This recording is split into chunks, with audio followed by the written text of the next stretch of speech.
Blog Talk Radio. Hello, this is me, Jonathan Alexander, and I'm here to host my show, Life, Laughter, Happiness. Today, my guest is psychic Linda Lauren.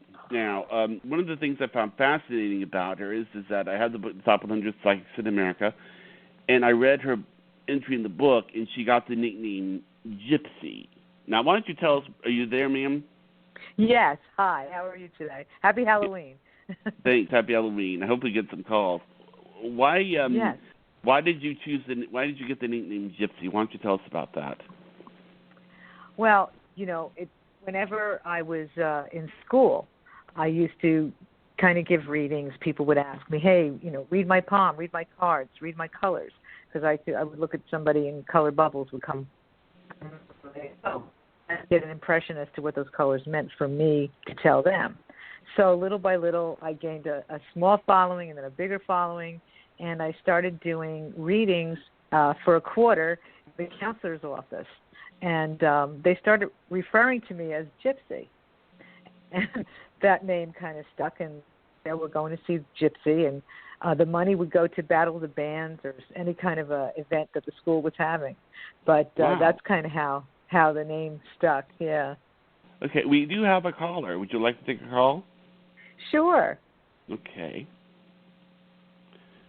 Caller, you're on the air. Hello?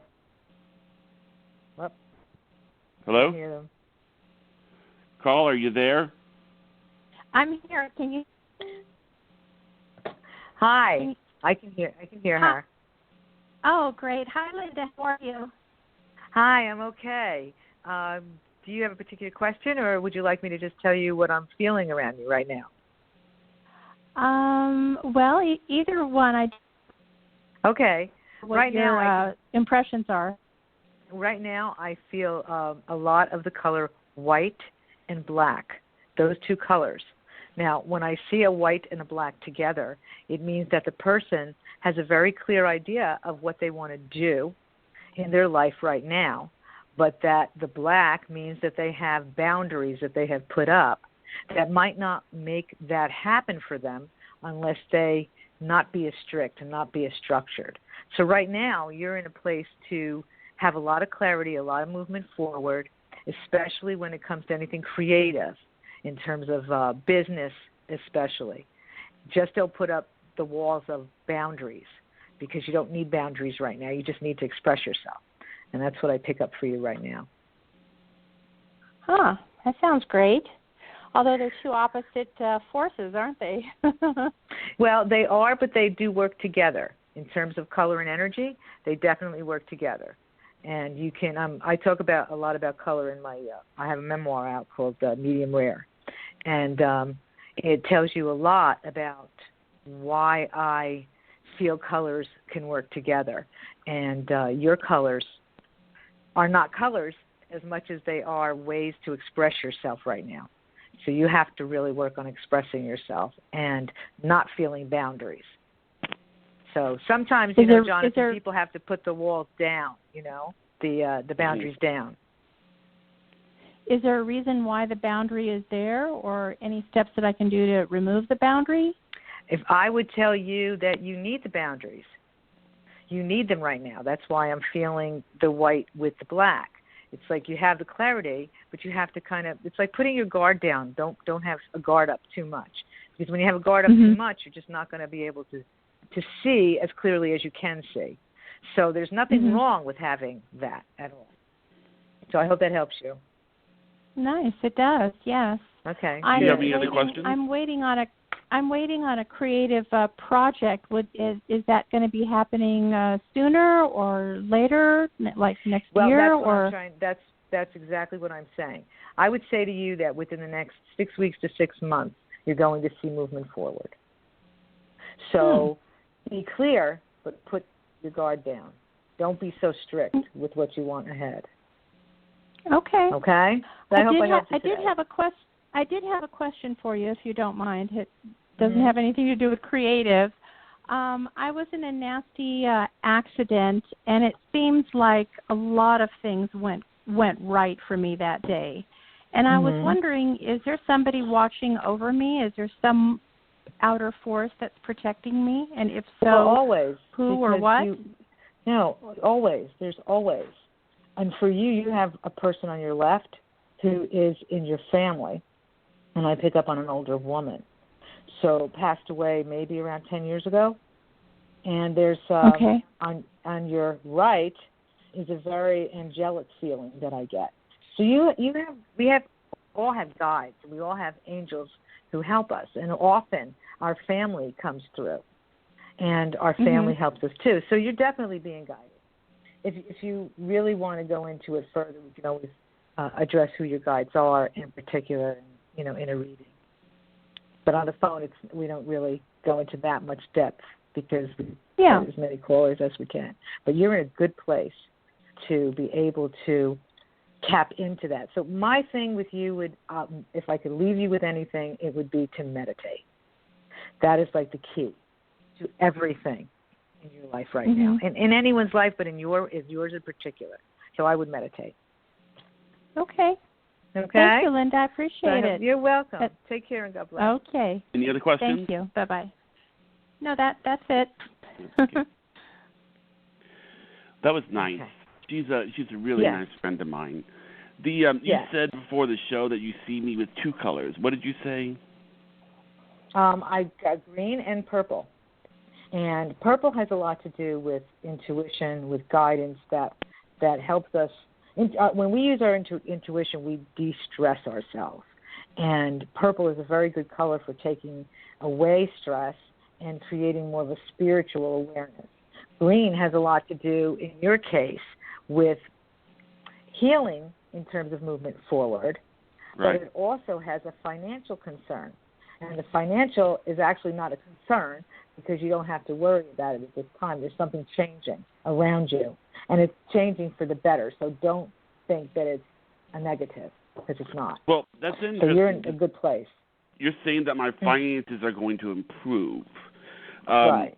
For the past few years, they've really been, I think what it is something horrible happened a few years ago. I made a series of financial decisions, and I never really recovered from them.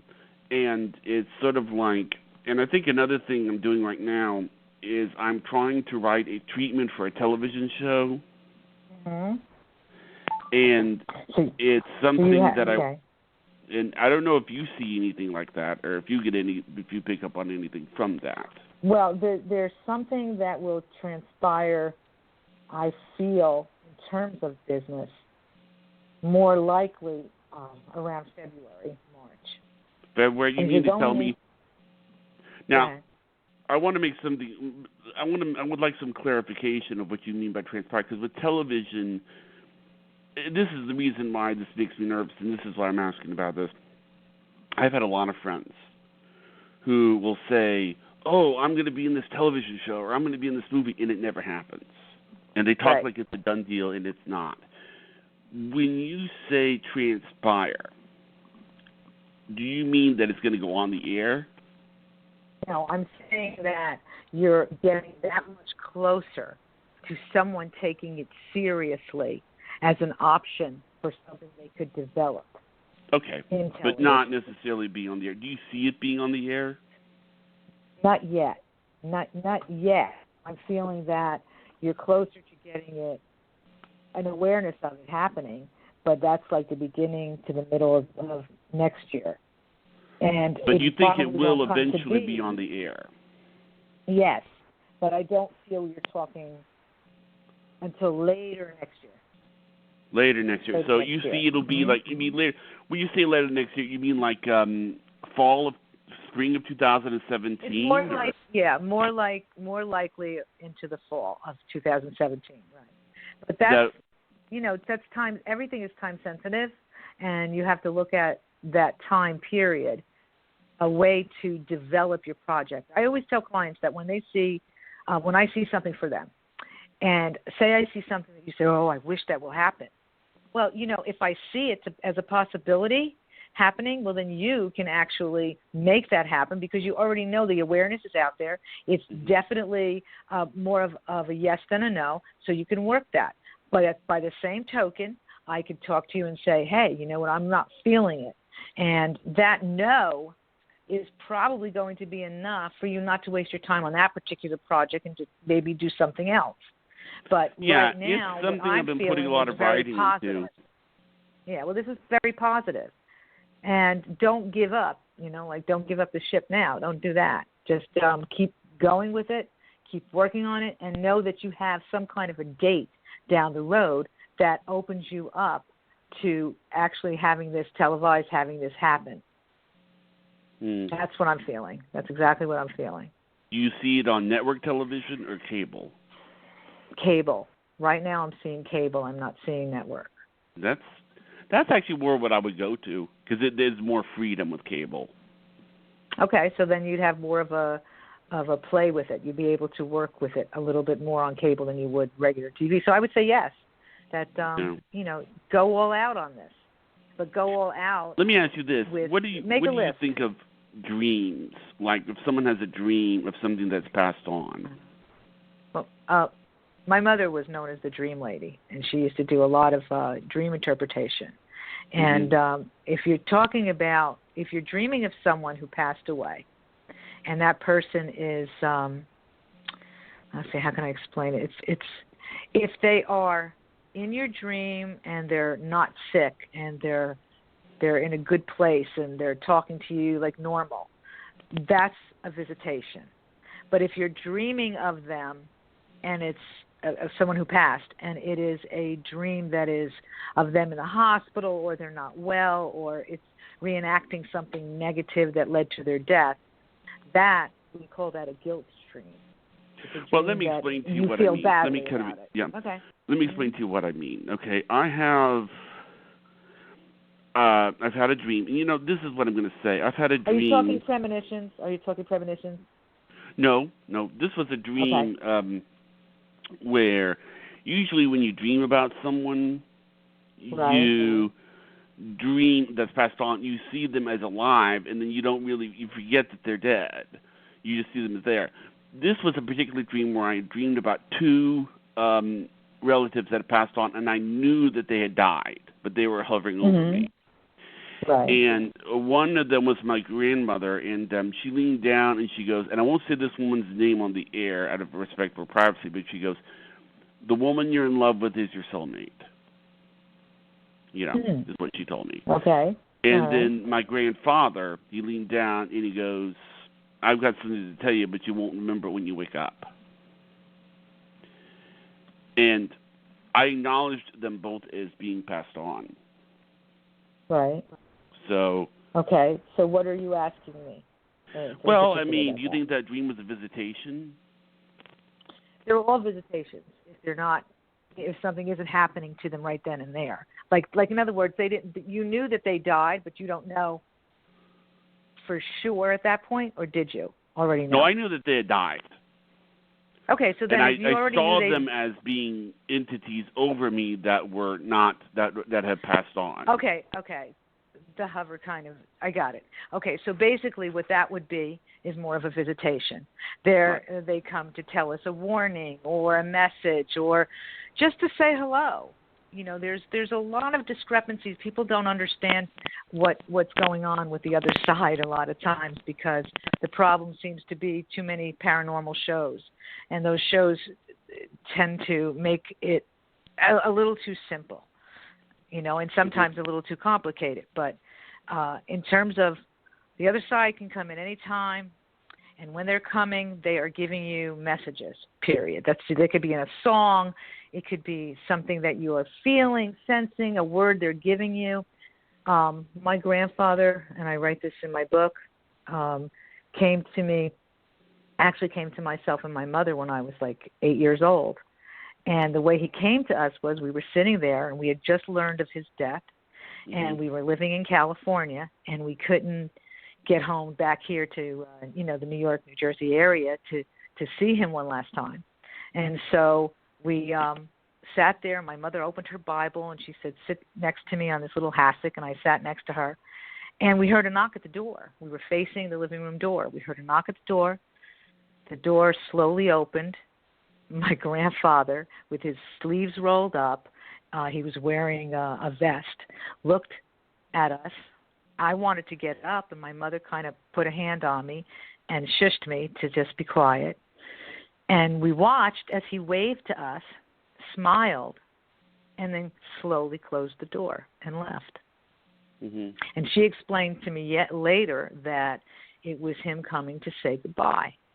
And that by being in a meditative place, which is where we were when you are reading a spiritual passage or you're just, in a meditative space where you're breathing and you're just calming yourself, that is when manifestations happen. That is when you allow the other side to come through. And right. You are giving permission when you are relaxed. So know that going in. If you're relaxed, you're giving permission. So that's sort of he came funny. back to say goodbye. It's sort of funny. Let me tell you one. Well, I wrote a paper one time for a parapsychology class in college about why I felt that sometimes psychic experiences work for other people and they don't for others, and they do for others. And what I found out was this: hypnosis only works if both people want it, but nobody calls it what? Yes, you're absolutely right. Right, but nobody calls it a scam. But see, another thing that's interesting is this. Hugging and kissing is only great if both people want it. Okay. But it doesn't really work so well when you're trying to kiss someone who doesn't want to kiss you or hug someone who doesn't want to hug you. Right. Uh-huh. But see, the psychic will be like, go ahead and read me. Go ahead and read me. But in a way, reading is a very vulnerable thing to put yourself in a way, because you're opening yourself up to the idea that you could be hearing things that maybe you don't want to hear. And that's not always. You mean as the psychic? You mean as the person doing the reading, the medium? No, I'm it's a the person fourth-generation being read. psychic medium. So I've been doing that. Okay, so the person being read. Well, yeah, like you may be saying things to me that I maybe don't want to hear. You understand what I'm saying? So it's kind of like I have to be open up to what you're going to say. Does that make sense? Well, no, you don't have to be open to what I have to say. Absolutely not. Because from a spiritual perspective, you will take in whatever it is that you need from what I have to say. Right. It's not a choice. It's a spiritual advantage that you have. So that's really something that you need to remember when you're in any kind of reading. Now, have you ever given a reading for someone and then you just felt pure evil from them and got sick and couldn't read them? Well, actually, I one time. And that is basically I was doing a paranormal investigation at a house. And this house was extremely haunted. And these people were extremely negative.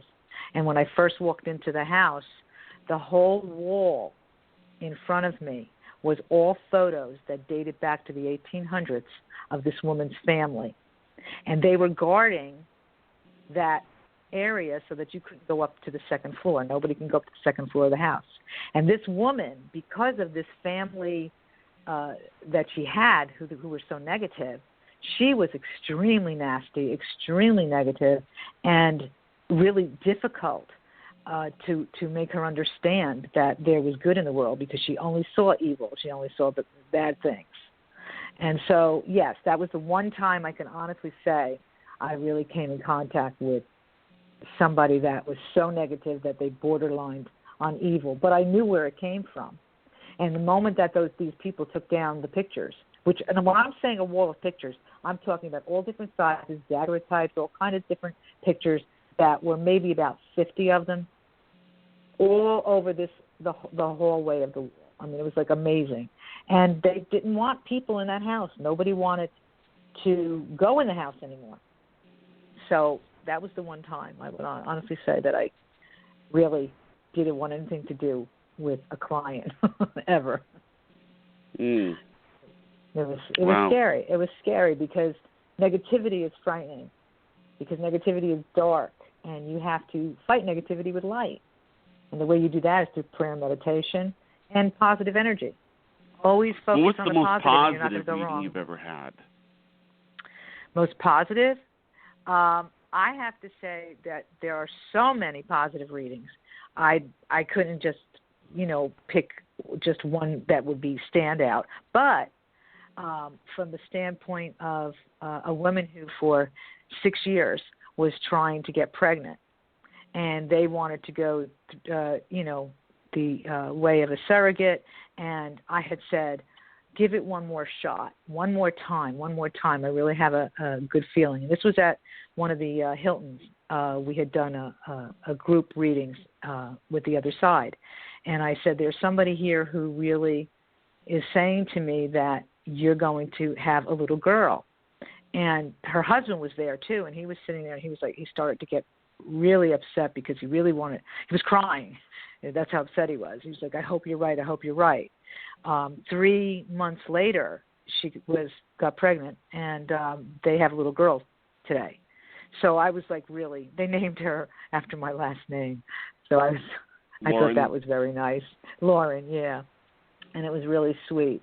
But there was another, a woman came to me about her husband, and she said his father was not doing well, but we think he's faking. I don't even want to be bothered with him. We don't want to be bothered anymore. And I said, you know what? Life is short. You need to express to him that you still love him because he's not doing well. Why don't you and your husband go over there? Hmm? What do you mean by faking? No, faking, like they're thinking that he's not really, that he wasn't really dying, he wasn't really sick like this. I see. But he was, the man was. He wasn't pretending. And as it turned out, the two of them, I said to the husband and wife to go over to see and visit his father and go through the photo albums with him. This is going to be a very special time for the three of you. And they did, begrudgingly, they did. But as it turned out, after they did several albums and they came into such a really good place again with him, they were feeling better, they were feeling more optimistic, and he passed away. And the woman came back for a follow-up reading, and she said to me that had they not done what I told them to do, they would have never had a good closure with his father. And all those photos enriched the father's life as well as it did his son. So it really made for mending fences. And That's something I was very proud of. I was very pleased for them. Do you feel like, let me ask you this, what's your thought on the election? I'm not going there. It's too hot of a topic. I have my own preferences, which is, I'm sorry, I'm for Hillary all the way. No. Who do you think is going to win? Oh, well, that's what I'm saying. Hillary. You think Hillary's going to win? Mm-hmm. Yes, I do. Okay. Now, I don't know if you've read my book, Medium Rare. No. It's okay. It's called the Fourth Generation. It's called Medium Rare. It's a memoir, and I am fourth generation psychic medium. So my parents, on both their sides, had someone in the family who did this. Like I had a grandmother on my father's side who, in Newark, she used to have she was like the neighborhood council, and she used to have people come over to see her, and she would trade readings for maybe bartering butter or take care of my children for the day, or, they did bartering back then. And I grew up, listening to her. She was Italian, but I couldn't speak Italian, but I understood her. And I was able to, have some kind of telepathy with her. But it was a very enriching experience to know that in your family you have this line that goes back pretty far. And I was very, very surprised when my father explained it all to me after my mother passed away. Wow. Do you believe in heaven and hell, or do you think it's something else? Well, my Christian Catholic roots, I was brought up with heaven and hell. So I believe that there's a better place that we go to. I don't really believe in the hell. It's funny. There's a have you ever heard of the name Carlton Pearson? No. Okay. I haven't. He was this minister who worked with people like Oral Roberts, and he did some work with George W. Bush. He was really just basically right wing as you could be. And one day he had a premonition that it was an epiphany, and after the epiphany, he realized that there was no hell, at least not in the sense that the Bible described it. He felt that everybody went to heaven, and he felt that the problem was that after he started teaching this, he lost his church. He almost lost his marriage. He lost. I mean, it was contradictory to what the church was teaching. Mm-hmm. So they had to. They were removing him, and he basically got. I mean, like Oral Roberts, his own mentor, told him, I'm sorry, you can't preach with me anymore. You're not qualified. You're not teaching correct doctrine, and he basically lost it all. And then one day, he, I think, got a call to teach at a church, and it was a very interesting church because it was, they had this lesbian minister and this one lady who was HIV, and it was filled with people who were rejects, rejected, right. yeah, and they accepted him, and I think things have been growing for him, but he's very different now than what he used to be. I mean, like, I'll bet that if he met you, you probably wouldn't even be able to have a conversation with him 20 years ago. I mean, psychic, Linda Lauren, that would have been... Psychic medium. Yeah, psychic medium, that would have been a very nasty, conversation. And here he was, like, with people like George W. Bush and Oral Roberts, and then he went the other way. I mean, like, gay marriage, now he's for it. He's, I'm trying to get him on the show. And it's interesting. Like, he says that, even Hitler's in hell, in heaven, He said that Hitler's not more powerful than the blood, and he had a different take on it. And, right. But it was something. This is my take. Is all I can say is that I see it differently. I see it, heaven is a place that I have seen through someone's eyes who has passed. Right. And I've seen through my mother's eyes when she passed. And I've just seen this beautiful place. No one has revealed hell to me. Yeah. Okay.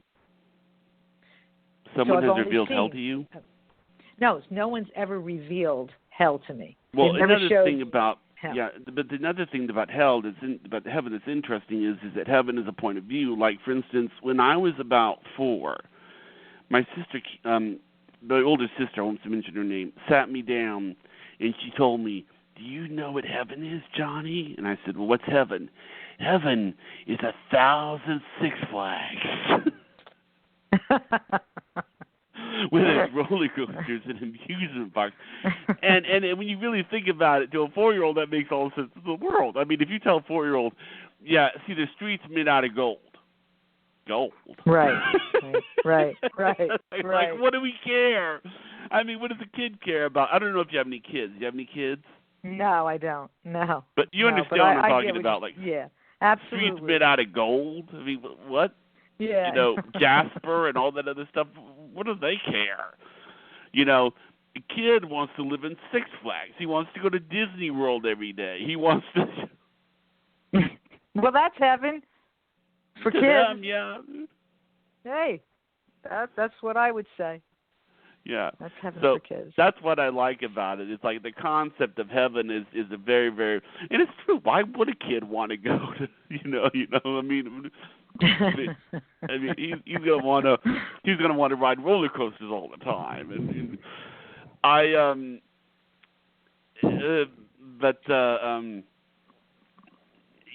you're also a travel psychic. Is that correct? Yes, people send me their itineraries, and I tell them best routes or best thing from everything from color to numbers to the best route to do. And the New York Times. They are the ones who labeled me the travel psychic. For some reason, I've always loved for the past few years, I've always loved the town in Los Angeles. Oh, yeah. Well, then you should go there. Oh, I've been there twice, but it's finding Okay. reasons that I don't go back. Maybe you should live there if you have that feeling for it. I'd like to. I mean, I lived there for a while, and I think it's a nice place. I even had a place in Malibu. It was really nice. So I would say, yeah, if something's calling to you, go.